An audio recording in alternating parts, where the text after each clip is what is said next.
वर्ग 3 के मेरे सभी युवा शिक्षक साथियों, आप सभी लोगों को दिल से नमस्कार। दोस्तों, वर्ग 3 की दूसरी काउंसलिंग आने वाले महीने में स्टार्ट होने वाली है, क्योंकि दोस्तों 28 फरवरी के बाद वर्ग 3 की दूसरी काउंसलिंग की जो प्रक्रिया है वह बहुत तेज़ी से होगी।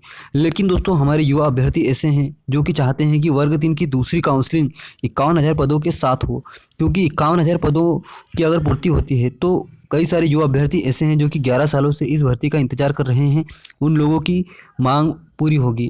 और साथ ही में दोस्तों, नई भर्ती परीक्षाओं को कराने के लिए सरकार जो तेज़ी से कदम उठा रही है, इसके खिलाफ में भी युवा आवाज़ उठा रहे हैं, क्योंकि नई भर्ती परीक्षा कराकर सरकार को कोई फ़ायदा नहीं मिलने वाला है। इससे अभ्यर्थियों का ही समय नुकसान होने वाला है और उनके साथ एक प्रकार से खिलवाड़ भी होगा, क्योंकि दोस्तों अभ्यर्थी कई सारे ऐसे हैं जिन्होंने पिछली भर्ती परीक्षाएं ही पास करके रखी है, और कई सारे क्वालिफाइड कैंडिडेट ऐसे हैं जिन्होंने वर्ग 1, 2, 3 की पिछली भर्ती परीक्षाएं पास कर ली है। लेकिन सरकार ने पिछली भर्ती परीक्षाओं में जो पदों की संख्या जारी की थी वो बहुत कम थी।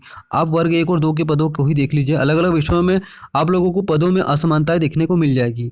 हिंदी, सामाजिक विज्ञान और विज्ञान के पदों में इतने कम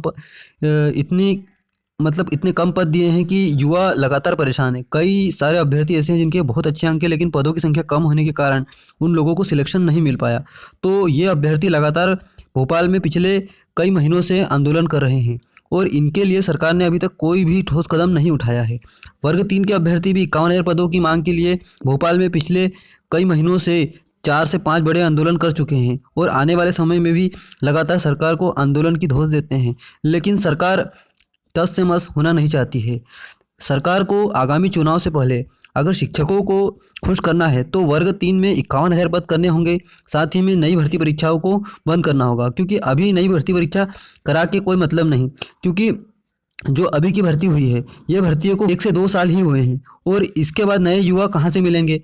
अभी की भर्तियों में ही कई सारे युवा ऐसे हैं जिनके क्वालिफिकेशन ही उनके पास कंप्लीट नहीं है, तो नई भर्तियों में युवा कहाँ से आएंगे। क्या इन युवाओं को सरकार लगातार घुमाया फिराया करेगी और एक भर्ती परीक्षाओं के चक्कर में उनके भविष्य को बर्बाद करेगी। अगर सरकार इन भर्ती परीक्षाओं में ही अगर पदों की वृद्धि कर दे तो मध्य प्रदेश में काफ़ी सारे युवाओं को रोजगार मिल जाएगा, और शिक्षकों की जो कमी है वह दूर हो पाएगी। दोस्तों, वर्ग 3 में डीएड और बीएड का जो मुद्दा है वह काफ़ी चर्चाओं का विषय बन चुका है, और ये अभ्यर्थियों को लड़ाने के लिए भी एक प्रकार से मुद्दा बना है। तो दोस्तों, इस तरह के मुद्दे को सोल्व करने के लिए सबसे बड़ी बात यह है कि शिक्षक भर्तियों में पदों की संख्या ज़्यादा से ज़्यादा की जाए, ताकि अभ्यर्थियों को यहाँ पर नियुक्तियाँ मिल सके, और इस तरह की बातें अभ्यर्थियों के दिमाग में घुसे ही नहीं। जो भी काम करती है सुप्रीम कोर्ट के अनुसार हो तो अगर उचित रहता है, लेकिन अभ्यर्थी अगर इनके बीच परेशान रहे तो ये अभ्यर्थियों के भविष्य के खिलाफ एक